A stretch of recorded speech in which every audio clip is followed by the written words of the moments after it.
Bom dia, nono ano, tudo bem com vocês?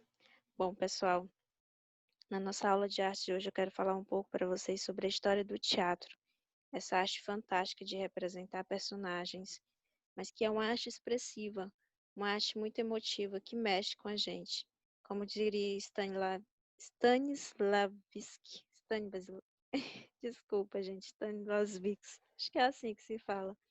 A arte dramática é a capacidade de representar a vida do espírito humano em público e em forma artística.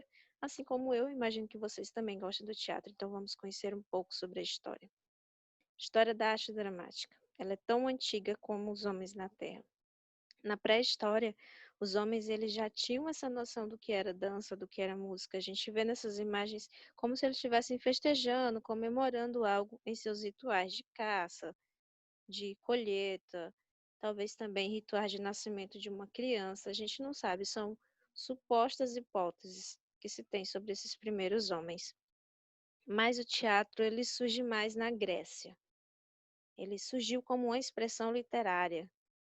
Nasceu dos ditirambos, composição lírica em honra de Dionísio. Dionísio, para quem não sabe, era uma divindade mitológica que os gregos acreditavam, era o deus do vinho, o deus da festa. Então, em um belo dia, alguém se veste, coloca uma máscara no rosto, sai festejando e diz: Eu sou Dionísio. Daí nasce o teatro, aquela pessoa representando aquele grego em uma brincadeira, talvez surge-se o teatro.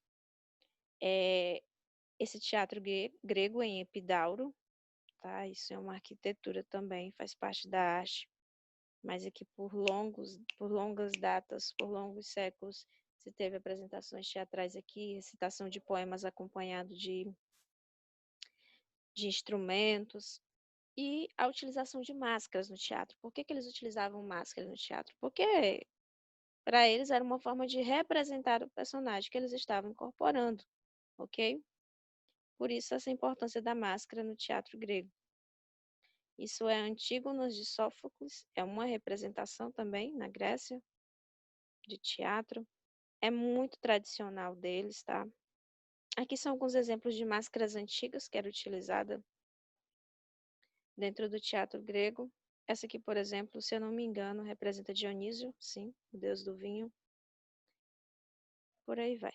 A civilização romana, ela também se destacou muito no teatro. Após a queda do Império dos Césares, o teatro entrou num período de silêncio, mas depois ele retoma. E uma curiosidade para vocês, desculpa, a cultura romana ela é enraizada dentro da cultura grega, ela adere elementos da cultura grega, tá? Mais uma vez o teatro romano, só que agora, perdão, esse aqui é o teatro romano em Verona, muito parecido com o grego, né? Essas construções antigas eram mesmo ao aberto, ao ar livre. Esse é na Turquia, para ver como isso já era uma tradição deles de muito tempo. Essas construções são bem antigas. Na Idade Média, em Portugal também, se tinha o teatro, tinha-se os músicos medievais, tanto em períodos religiosos como Natal, Páscoa, comemorações religiosas, festivas, igrejas, tudo isso tinha relação também com o teatro, com a música, com a dança, tá? Ah, uma coisa interessante que com certeza você já viu falar em alguns filmes é o Bobo da Corte, é aquele que faz uma encenação, uma representação para alegrar o seu rei, uma forma de divertir o público. Mas isso é uma forma de arte, tá? É uma forma de arte com mímicas, com gestualidades, com até mais um ato cômico, mais comédia. No Renascimento, também temos em Portugal, como eu mencionei, o teatro também. Surgia em caráter religioso. Os autos, aquele filme O Alto da Compadecida, ele surge no teatro, primeiramente de uma literatura, um livro. Mas essas coisas, a comédia dell'arte, por exemplo, ou por popularmente conhecido como uma sátira, ela é uma crítica à política, a regimes sociais, a coisas problemáticas. É um gênero, porque o teatro ele é dividido em gêneros: tragédia, drama, comédia, infantil e por aí vai. Tem vários tipos de gêneros teatrais: dramático, Por exemplo, a história de Romeu e Julieta é um teatro trágico. Como eu falei para vocês, a comédia dell'arte ela se baseava nesse contexto de fazer críticas à política. Assim como hoje tem os stand-ups que fazem as críticas aos problemas sociais ou à política, a comédia dell'arte se encaixa nesse quesito. Que uma representação de como era o teatro antigo também em público, tá? No Barroco, que é um período da arte também, tem-se o teatro, só que é uma coisa mais luxuosa, mais requintada, ok? Aqui é a imagem de uma representação teatral também, chamada Doente Imaginário de Molière. No período do Romantismo também se tinha a, a representação teatral. São algumas imagens para vocês terem um conhecimento dessa parte mais histórica, tá?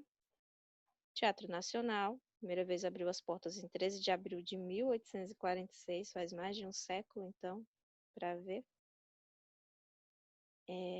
Teatro Nacional, ao longo do tempo, ele foi passando por mudanças e chegou a esse aspecto que vocês estão vendo aqui agora, tá? Muito bonito. Para quem tiver a oportunidade de conhecer, parabéns.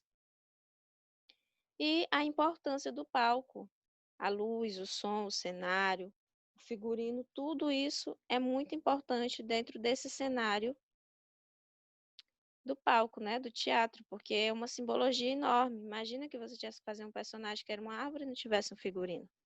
Aqui o nome de alguns dramaturgos portugueses mais famosos, Alfredo Cortez, Raul Brandão, Miguel Toga, Bernardo Santareno, dentre outros. E também a imagem de alguma apresentação mais atual, mais moderna, para a gente ter uma noção que o teatro ele ainda é presente, tá? E não mudou muito as coisas com o tempo. Algumas pessoas fazem algumas representações mais cômicas, outras fazem outras mais trágicas, mais dramáticas, outras fazem algumas mais irônicas e por aí vai. E no teatro é sempre esse encontro, público e ator, público e ator. E o teatro de hoje, ele representa o homem, sempre teve essa grande representação do próprio homem, seja de objetos também, de animais, por aí vai.